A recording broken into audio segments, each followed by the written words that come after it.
দর্শক আপনাদের স্বাগত Walton smart fridge presents TVS ইনসাইটে। আমি আপনাদের সাথে আছি জেবুন্নেসা আলো।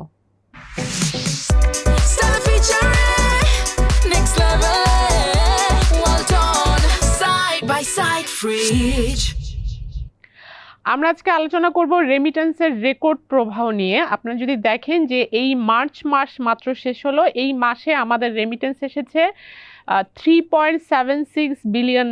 আমাদের হিস্ট্রিতে কোনো সিঙ্গেল মান্থে এমন হাইয়েস্ট রেমিটেন্স এসেছে। এটা আসলে কেন আসছে? তার মানে কি ইনকাম বেড়ে গেছে, বেশি মানুষ আমরা এক্সপোর্ট করেছি? এরকম কোনো কারণ নেই। আসলে সাধারণত ঈদের আগে আমরা দেখেছি, আমরা মাত্র একটি ঈদ পার করলাম, ঈদের আগে অনেক বেশি রেমিটেন্স আসে, রেমিটেন্স প্রবাহটা বেশি থাকে।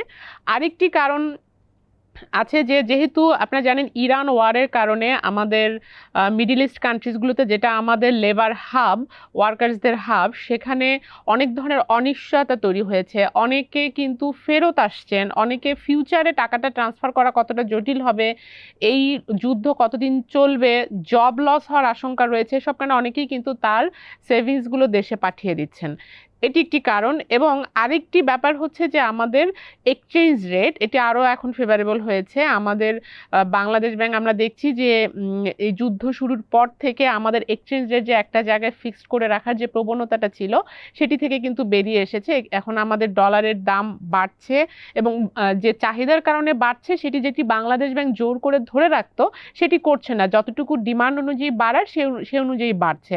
ফলে ব্যাংকিং চ্যানেলে এখন রেমিটেন্স পাঠানোটা এখন রেমিটারদের জন্য প্রফিটেবল অনেক বেশি হচ্ছে। আগে যেটি কার্ভ মার্কেট এবং রেমিটেন্স মার্কেটের মধ্যে, অর্থাৎ ইনফর্মাল এবং ফর্মাল মার্কেটের মধ্যে যে রেটের ডিফারেন্সটা অনেক বেশি থাকতো। দেখা যেত যে ইনফর্মাল মার্কেটে পাঠালে বেশি রেট পেত, তো এখন ফর্মাল মার্কেটে পাঠালেই বেশি রেট পাচ্ছে।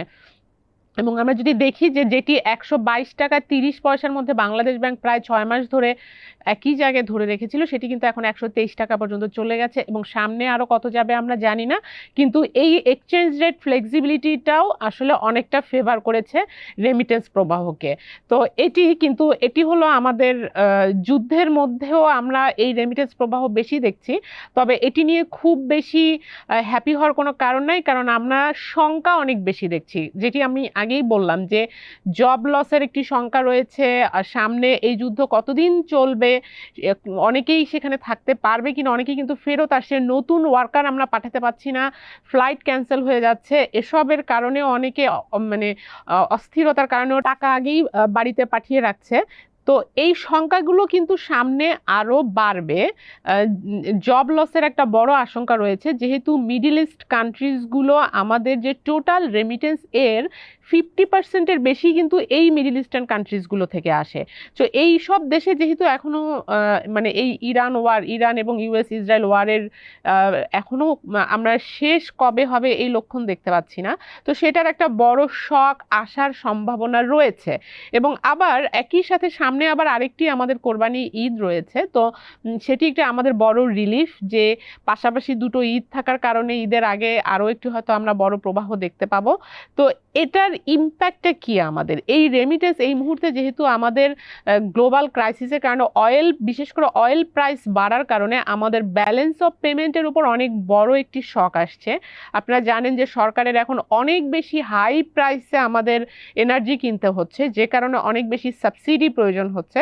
একই সাথে আমাদের লোকাল যে কারেন্সি, সেটার উপরও প্রেশার পড়ছে, যেহেতু এই সাবসিডিটা সরকারকে দিতে হচ্ছে এই অয়েল কেনার জন্য, এই জন্য টাকা লাগছে এবং এই টাকা আবার ডলারে কনভার্ট করতে হচ্ছে, ডলার দিয়ে আমরা হাই প্রাইসে কিনছি, ফলে ডলারের উপরও একটি প্রেশার রয়েছে। তো এই যে প্রেশার, সেটি কিন্তু আমাদের রিলিফ দিচ্ছে এই রেমিটেন্স ইনফ্লো, অর্থাৎ রেমিটাররা এই ক্রাইসিস পিরিয়ডে আমাদেরকে বাঁচাচ্ছে, যেটি আমরা রাশিয়া ইউক্রেন কনফ্লিক্টের সময়ও দেখেছি যে রেমিটাররাই বাঁচিয়েছিল। এবং আমরা এক্সপোর্টও কিন্তু এখন স্লো হতে শুরু করেছে, যেহেতু সারা পৃথিবীতে এই ক্রাইসিসের কারণে কনজাম্পশনও অনেক কমে গেছে, যেটার কারণে এই যে সংকটগুলো কিন্তু একমাত্র রেমিটেন্স দিয়েই আমরা কম্পেনসেট করতে পারছি। তো যে কারণে রেমিটেন্সের এই প্রবাহটা আমাদের রিজার্ভকে স্টেবল রাখছে। আমরা যদি দেখি যে ফরেন এক্সচেঞ্জ রিজার্ভ, সেটি কিন্তু এখন প্রেশারের মধ্যে রয়েছে। তো এটি আমরা দেখেছি যে যুদ্ধ শুরুর পর মার্চের প্রথম 2 সপ্তাহ পর আমাদের রেমিটেন্স সামান্য একটু কমেছিল।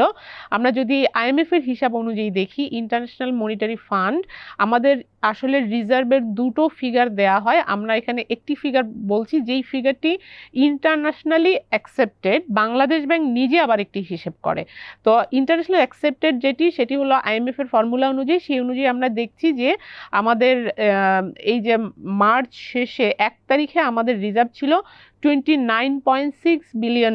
এটি কিন্তু জাস্ট এই গত সপ্তাহেই এটি কিন্তু কমে গিয়েছিল $29.3 বিলিয়ন, মানে সামান্য একটু কমেছিল। তো এখন তো মানে রিজার্ভ একটুখানি কমলেও কিন্তু মানুষের মধ্যে একটি শঙ্কা তৈরি হয়, ইকোনমিতে একটি শঙ্কা তৈরি হয়। তো সেটা থেকে কিন্তু একটা, আমরা এই যে যুদ্ধের 1 মাস হয়ে গেল, এখনো কিন্তু আমাদের রিজার্ভ স্টেবল আছে। এটি বড় একটি শক্তি আমাদের। এবং সামনে যেহেতু আমাদের অনেক এনার্জি পেমেন্ট করতে হবে, এটার হিউজ পেমেন্ট আছে, সেটিকে সাপোর্ট দেওয়ার জন্য আমাদের পর্যাপ্ত রিজার্ভ এখন পর্যন্ত আছে, যেটি রেমিটেন্সের কারণেই আমরা পাচ্ছি। তো এই ছিল আজকে আলোচনার বিষয়। দর্শক, আমাদের সঙ্গে থাকবার জন্য আপনাদেরকে ধন্যবাদ, এবং আমাদের প্রোগ্রামটি যদি ভালো লাগে তাহলে লাইক দিবেন, শেয়ার করবেন।